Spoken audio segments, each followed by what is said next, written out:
Welcome. And we got another awesome video today.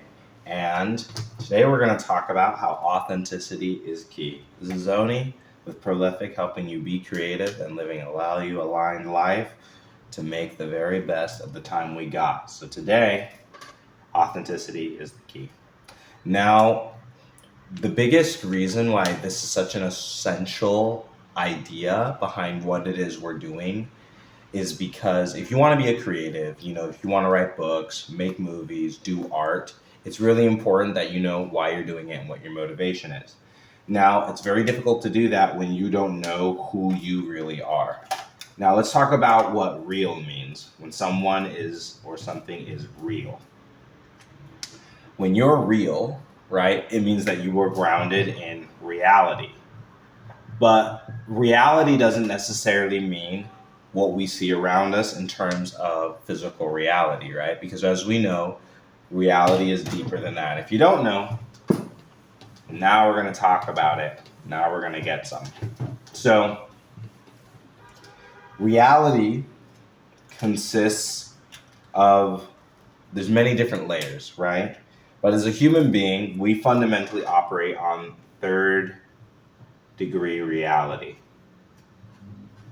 So third-degree reality just means that we operate under three basic laws, and those laws can be placed in the three planes of existence. So here we have at the top spirit. In the middle, you have mind. And then at the very bottom, you have physical reality, or your body, right? And all of this comprises to make your being, who you are. That's who you are, spirit, mind, and body. And as you know, well, actually you might not know, but the distribution of this is 80% of reality is actually spirit. About 18%, and obviously the numbers are whatever. This is just to get a general idea. 80% is in the spirit, 18% is in the mind, 2% is in the physical body. Doesn't mean that it's not important, doesn't mean that it's not critical. A good example is just like in your hands, right? So our hands, if you guys have ever looked at a homunculus, if you guys know what that means, it represents where a majority of your brain matter focuses on the nerve centers in our hands. And our hands represent, I think, about 60% of our brain's point of focus, obviously because we articulate so much with our hands. So even though like physically, our hands are a much smaller portion of our body than the rest, so much of our brain power and our focus is articulated through our hands, right? So this model of the universe matches exactly that. So most of what you experience is happening in your spirit or through your emotions, and then your mind through your thoughts. Very little is actually perceiving or coming through your senses. Even though your senses are huge and important to your physical experience here, when we dive into our inner world and we start understanding things around us, if you look at human conflict, if you look at the things that happen, especially within humanity, we recognize that we fundamentally are operating based mostly off our emotions, our thoughts, and then thirdly, our senses. And it's almost always in that, it's always in that order. And then based upon where our awareness is at, will be based where we are in terms of our progression. Because typically, if your awareness is centered in your body, that is a good sense that you are in survival mode. And if it is based mostly in your mind, you're probably just getting by. And if it is based in your spirit, it's then at this highest point, this is where we actually start having expansive consciousness. So now you're expanding, but you got to get up here where you're focused not where you're focused, but where 80% of your center is in the emotions or the feelings, then your thoughts, and then finally in your body. And it's kind of interesting because it's actually as we focus on our body that we're able to maintain this center. So it's a little contradictory, or paradoxical in nature. Ultimately, though, what does any of this have to do with authenticity? Well, authenticity is ultimately coming to an understanding of who you are and expressing that in reality in an honest way. So in order to understand what authenticity is, let's talk about what it isn't. So authenticity, for instance, is when I feel a certain way, and then because of that I have a certain thought, but then I communicate through my body or through my physical actions something that contradicts that. So for instance, if I'm angry in my emotions and I have thoughts to express this to someone else, but because I don't want to make them upset or because I don't want to be disruptive, I then say like, oh, everything's fine. I have been inauthentic, right? And what this does is this causes discongruence.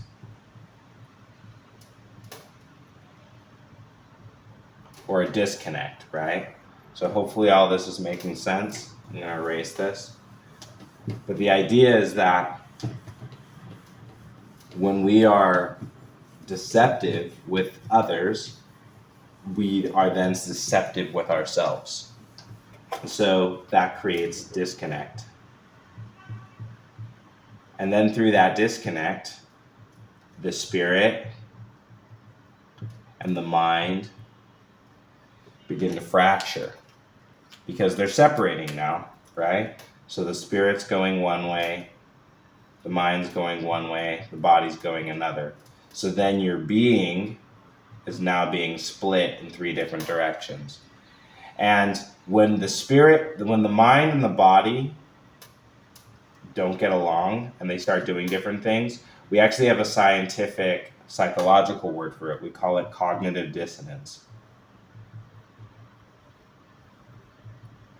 And so what happens is most people, in order to bring their cognitive dissonance together, they'll create what is in the mind a mental model. A mental model is just a way of thinking, the way of approaching the world to accommodate what they're seeing in their body and then what they're feeling in their spirit. But the problem is, if that is based in inauthenticity, your mental model isn't going to make sense. So this is where you get traits like hypocrisy. This is where you get people who are petty. And when you just get a lot of behavior that we see as being fundamentally destructive to society. What this does is this erodes trust, and this erodes respect. Because trust and respect are natural indicators of when authenticity or congruence, or a connection is making place. So in order to feel connected with others, we have to be connected with ourselves. And the issue is that we are only ever going to connect to others at the level of authenticity we have within ourselves. And this is the tough part, because we have to temper our expectations. Now, I made another reel about this. You can check it out in my Instagram feed. And I made a short about it. But basically, most of the world, so going back in the sort of Hawkins scale, at the bottom of the scale in survivor mode, most people are in survivor mode. That's going to be about 80 to 90% of people that you meet. 8 out of 10 people, at the very least, 9 out of 10 probably in most cases. They're in survivor mode. Survivors are not concerned with being honest or virtuous. They are not concerned with that. That is not the focus. They are working on surviving and getting through the day. So as a result of that, they're not motivated by things like honor or grace or courage. They're motivated by things like shame, fear, desire. They're down here. And so being here, authenticity is not very well received. So what does that mean? Well, based off the fourth degree law of the fifth degree law of attraction. So if you guys know fifth degree law, you'll know the seven hermetic laws.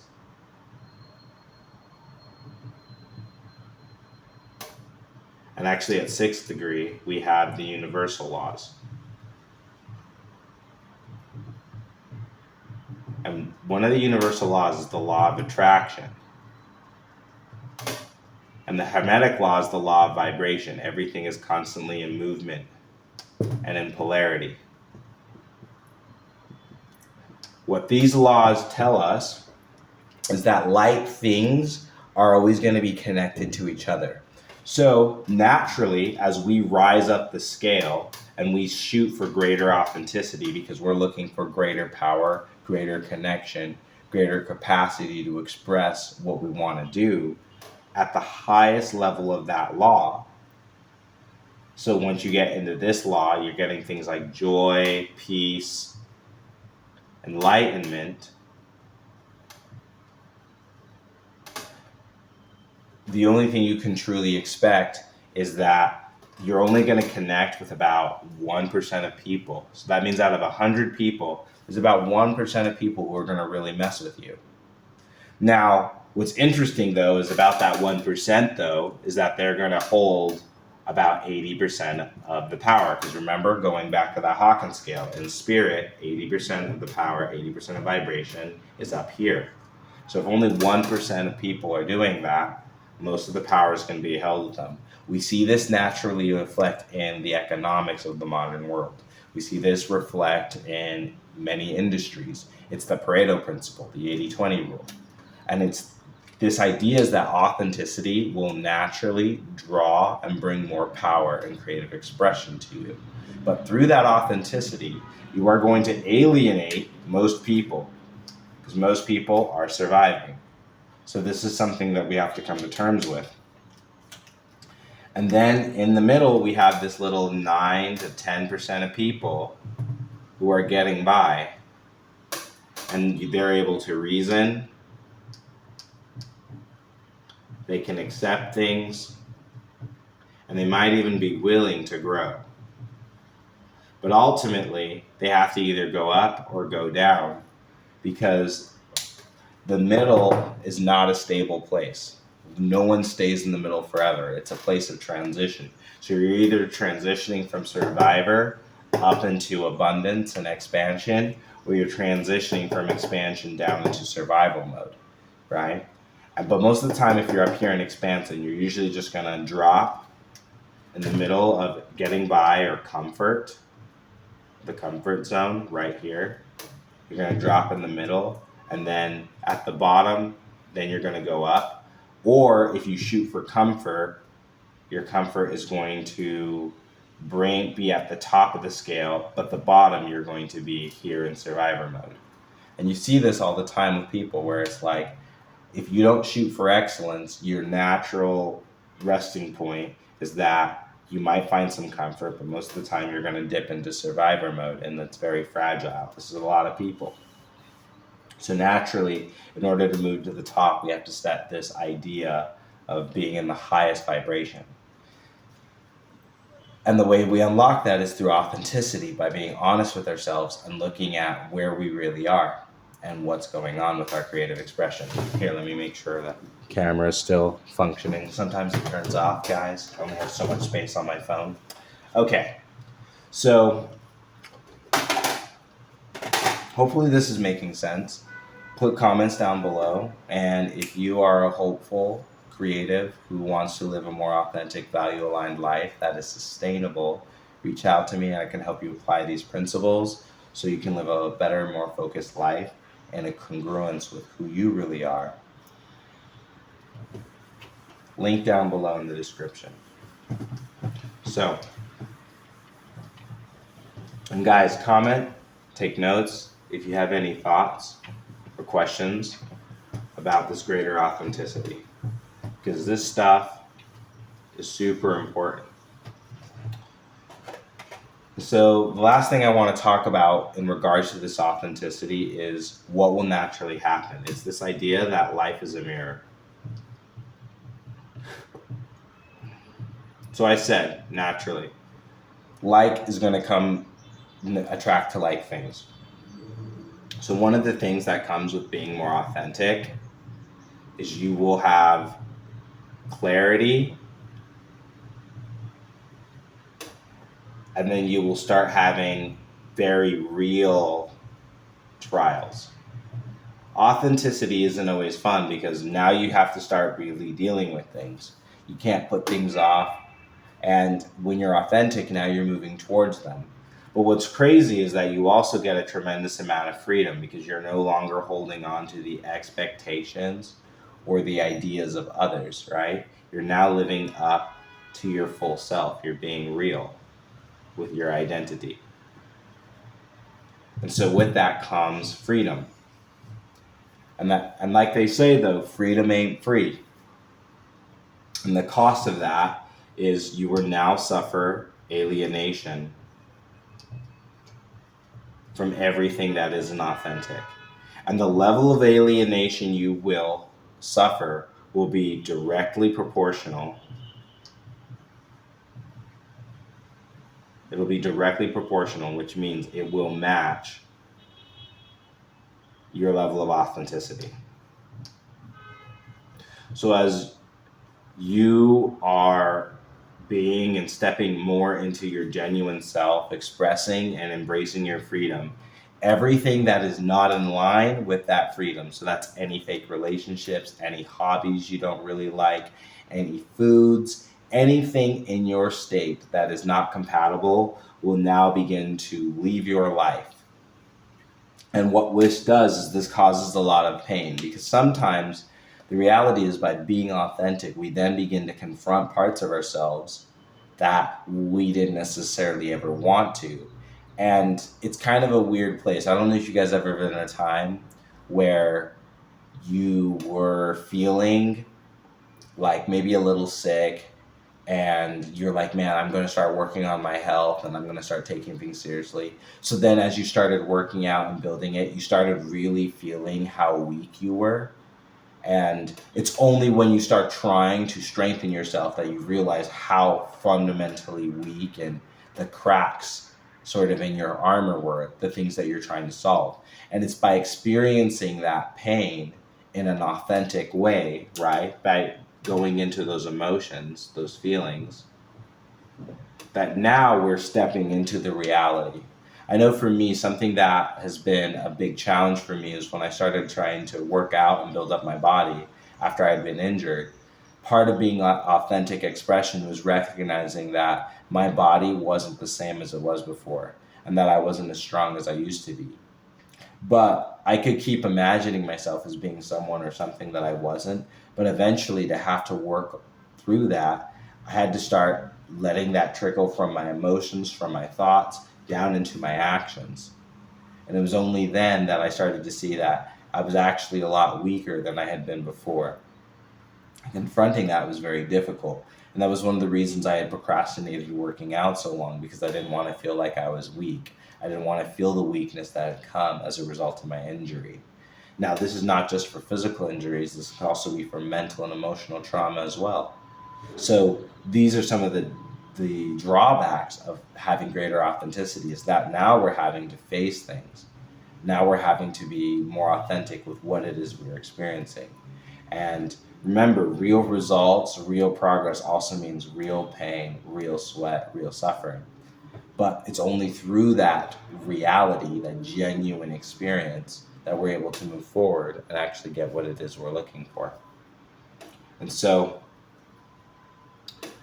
that is this principle that life is a mirror. And the clearer that mirror becomes is a direct result of our authenticity. There's a verse in the Bible that says, though I look through a glass darkly, I will know even as I am known.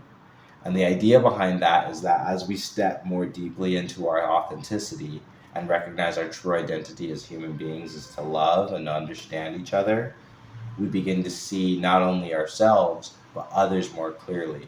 And so that, I can testify, is a big result and a big blessing that comes with being more real and authentic.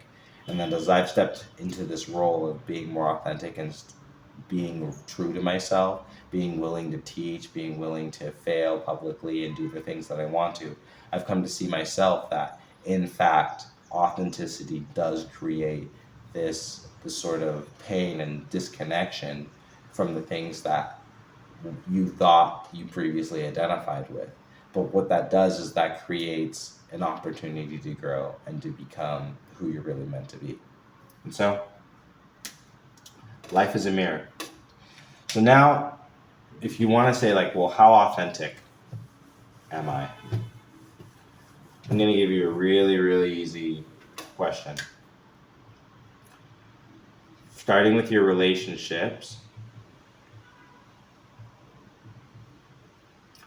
and how you spend your time. So if this is activities, a job, etc., whatever. How often or how safe, on a scale from 1 to 10, so 0 being danger, danger, like if I do this, there are going to be some serious consequences. 10 being this is beyond safe. As I do this, things actually grow and flourish. How well can I express how I feel, my emotions, and my thoughts in my relationships? How well does my time reflect my values? So when I say time reflecting your values, it means that if, say, my family is my number one priority, how much of my time in my day-to-day life am I investing in my family?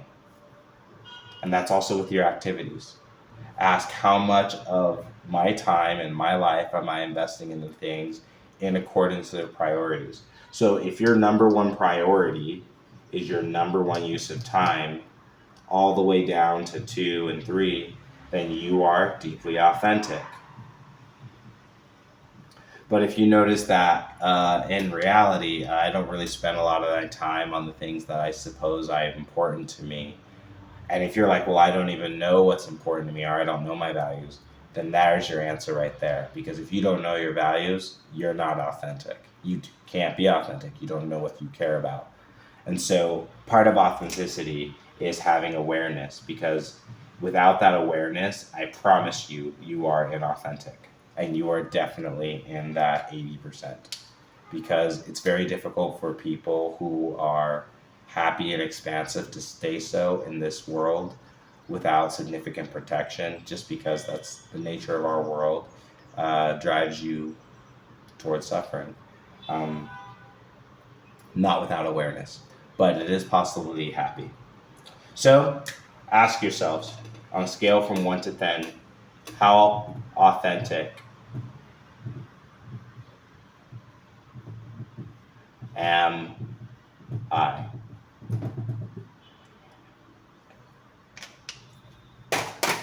And that's your question for the day, guys. That's your quest for the day. And recognize, based off of that answers, it'll reflect in your relationships, how you spend your time, your activities, and what you do. And so, if you are struggling and having any blocks or things, this is a good question to ask. Because when you start really looking at your thoughts and your emotions and seeing where they're blocked, there you'll find your blocks to authenticity. For where you are allowed to be free, you will find freedom. So, thanks so much for coming down. Reach out if you need support, or place comments down below. I'm interested in any notes you guys have, some observations. It'd be really good to see. Until then, stay happy, stay healthy. Peace.